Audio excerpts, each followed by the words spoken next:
అలాంటి క్వశ్చన్ని నేను ఫేస్ చేస్తానని నా కల్లో కూడా ఊహించను. నువ్వు చదువుకున్న BFA సర్టిఫికేట్స్ నాకు అమ్మేస్తావా? నీకు ఎంత డబ్బు కావాలంటే అంత డబ్బు ఇస్తా.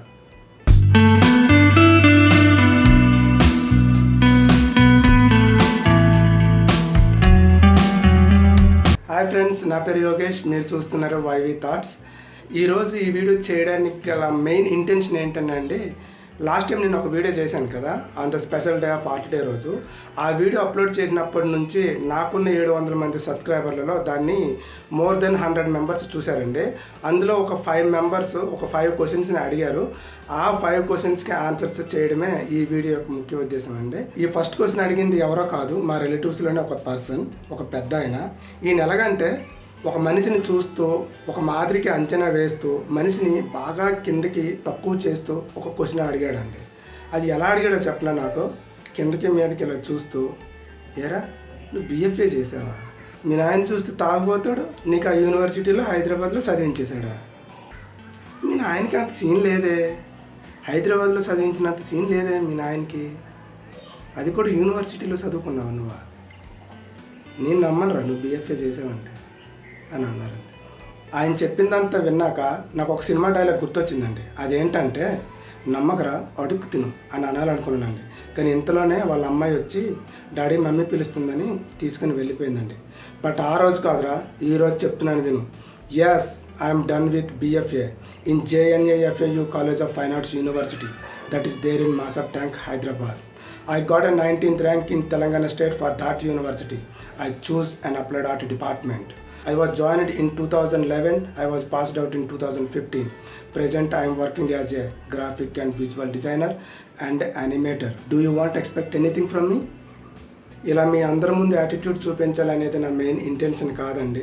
ఆయన నాకేమైనా పర్లేదండి, తప్పులేదు. ఎందుకంటే ఆయన పెద్దోడు కాబట్టి అలా అనడంలో తప్పులేదని నేను అనుకుంటాను. కానీ మా నాయన్ని చాలా తక్కువ అంచనేస్తూ మాట్లాడాడు, మా నాయన్ని చాలా కించపరుస్తూ మాట్లాడాడండి. అది నేను అసలు తీసుకోలేకపోయాను.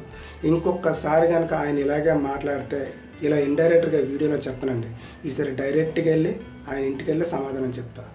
So mind it. Second question ఏంటంటేనండి, మీరు గీసిన బెస్ట్ ఆఫ్ డ్రాయింగ్స్ని చూపించగలరా? చూపిస్తానండి. బహుశా మీరు ఎవరో కానీ నాకు తెలియదు. నేను ఇంతకుముందు పెట్టిన వీడియోలోనే లాస్ట్లోని నేను గీసిన బెస్ట్ ఆఫ్ డ్రాయింగ్స్ని పెట్టానండి. బహుశా ఆ వీడియో లెంత్ ఎక్కువ ఉండడం వల్ల మీరు చూసి ఉండరు. బట్ ఇప్పుడైతే చూడండి, చూపిస్తాను.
నేను ప్రజెంట్ వర్క్ చేస్తున్న ఆఫీస్లో ఒక డాక్టర్ మేడం నన్ను అడిగారు, ఆర్టిస్ట్ అవ్వాలని నీకు బలంగా ఎప్పుడు అనిపించింది అని.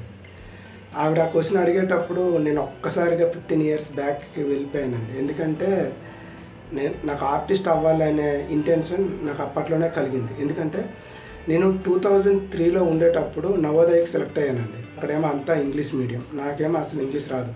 ఇంగ్లీష్లో నేను ఎంత వీక్ అంటే, ఒకరోజు మా English teacher Ramakumari madam students అందరినీ మీకు నచ్చిన ఒక ఫ్రూట్ పేరుని బోర్డు మీద రాయమని చెప్పిందనమాట.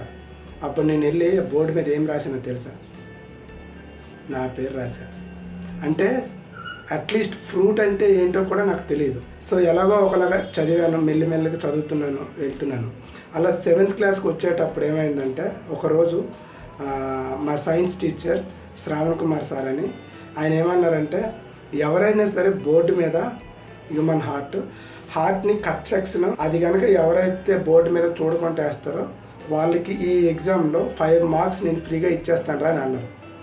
మీరు నమ్మరండి, వితిన్ 5 సెకండ్స్లో హార్ట్ బొమ్మని నేను గీసేసాను బోర్డు మీద. క్లాస్లో ఉన్న వాళ్ళందరూ ఒక్కసారి ఇలా క్లాప్స్ కొట్టేసరికి ఏదో తెలియని ఆనందం అనమాట నాకు ఆ టైంలో. తర్వాత ఆ అప్రిషియేషన్ క్లాస్లో వచ్చింది. సెకండ్ అప్రిషియేషన్ ఎప్పుడు వచ్చిందంటే, ఆ స్కూల్లో ఆర్ట్ టీచర్ ఉండేవారు మన్మధరావు అని. ఆ మన్మధరావు ఆర్ట్ టీచర్ ఏం చేశారంటే, ఒకరోజు 8th డే రోజు ఆర్ట్ కాంపిటీషన్ పెట్టారు. ఆ కాంపిటీషన్లో ఫస్ట్ ప్రైజ్ నాకే వచ్చిందండి. ఆ రోజు నేను ఆ స్టేజ్ మీదకి వెళ్ళి ఫస్ట్ ప్రైజ్ని తీసుకునేటప్పుడు స్కూల్ మొత్తం క్లాప్స్ కొట్టారండి. సో దానివల్ల ఆర్ట్ అనేది ఇంకా బలంగా నా బ్రెయిన్లో పాతుకుపోయిందండి. సో ఈ విధంగా ప్రతిసారి ఆర్ట్లోనే నేను ఏదో ఒక మెరిట్ని సాధించడం వల్ల బహుశా నాకు అదంటే ఆర్ట్ అంటే అంత ఇంట్రెస్ట్ కలిగిందని అనుకుంటానండి. 4th క్వశ్చన్ వచ్చేసి, చాలా సంవత్సరాల తర్వాత నేను ఒక ఫ్రెండ్తో మాట్లాడా. వాడు మాట్లాడుతూ ప్రజెంట్ ఏం చేస్తున్నారు, అసలు నువ్వేం చదువుకున్నారా అని అడిగాడు. BFA కోర్స్ చేశాను రా అని చెప్పాను. కొంచెం ఎగ్జైటింగ్గా, అరే మామ నీకు ఆ కోర్స్ గురించి అసలు ఎలా తెలుసురా, అసలు ఎలా తెలిసింది నీకు ఆ కోర్స్ గురించి అని అన్నాడు. అప్పుడు నేను చెప్పా, 2010లో మనం పాస్అవుట్ అయిపోయాం కదరా నవోదయ నుంచి. అప్పుడు 2010లో నేను మా ఫాదర్కి అప్పట్లో పెరాలసిస్ స్ట్రోక్ వచ్చింది కాబట్టి నేను 1 year గ్యాప్ తీసుకున్నాను రా. ఇదే హైదరాబాద్లో ఉన్న లియోని అనే రిసార్ట్ ఉంది కదా, ఆ రిసార్ట్లోకి ఏదో లేబర్ వర్క్ కింద అలాగా వెళ్ళిపోయాను. మిషన్ వర్క్ చేసేవాడిని అక్కడ. సో అలా చేస్తూ ఉన్నప్పుడు అప్పుడప్పుడు పవర్ పోయినప్పుడు మిషన్ ఆగిపోతుంది కదా, ఆ టైంలో నేను ఏం చేసేవాడిని అంటే, ఆ బొమ్మలు ఆ గోడల మీద గీసేవాడిని. గీసేటప్పుడు ఒక మేస్త్రి అనమాట, అతను చూశాడు.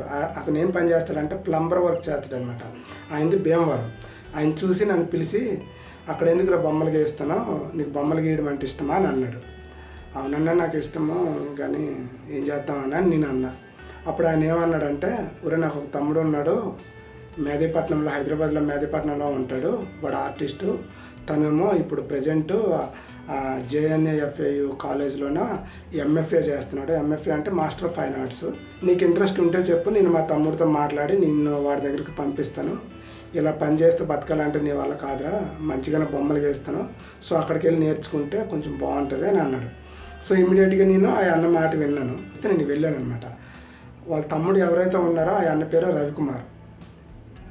ఆ అన్న దగ్గరికి నేను వెళ్ళి, అన్న వీళ్ళకి అన్నానికి అనే పరిస్థితి అంతా చెప్పిన తర్వాత ఇమ్మీడియట్గా అన్న నన్ను ఎట్లా ట్రీట్ చేశారంటే, నీకేం భయం లేదురా తమ్ముడు, ఇదే నా రూము, నీకు షెల్టర్ ఇస్తాను, అన్నీ ఇస్తాను, ఒక 3 months నా దగ్గర ఉండు, నేను ఏవేవైతే డ్రాయింగ్స్ చెప్తానో, నేను ఏవేవైతే కాన్సెప్ట్స్ చెప్తానో అవన్నీ నువ్వు నేర్చుకో.